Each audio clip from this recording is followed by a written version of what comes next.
जय श्री महाकाल दोस्तों, ये मेरा पहला ट्रैवल व्लॉग है और हम जा रहे हैं महाकाल की नगरी उज्जैन। दिल में एक्साइटमेंट फुल ऑन है। सबसे पहले हमने अपनी पैकिंग पूरी की, फिर रेडी होकर निकल पड़े एक नए सफ़र पर। फर्स्ट व्लॉग था तो थोड़ा नर्वस भी था और एक्साइटेड भी। हम मेट्रो से निकले और वहाँ से ट्रैकिंग करते हुए न्यू दिल्ली रेलवे स्टेशन पहुँचे। सफ़र अब ऑफिशियली स्टार्ट हो चुका था। रास्ते में सुबह सुबह भूख भी लगी तो हमने मस्त गरम गरम मशहूर पोहा खाया। और सच बताऊं तो उज्जैन जाकर पोहा नहीं खाया तो कुछ नहीं खाया। ट्रेन का सफ़र भी काफ़ी इंटरेस्टिंग रहा। थोड़ी मस्ती, थोड़ा रेस्ट और थोड़ा महाकाल के दर्शन की एक्साइटमेंट।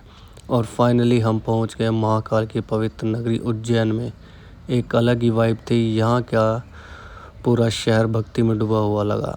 आगे हम करेंगे महाकाल दर्शन और वो सब आपको नेक्स्ट व्लॉग में दिखाएंगे। तो वीडियो को लाइक करो, चैनल को सब्सक्राइब करो और बने रहो।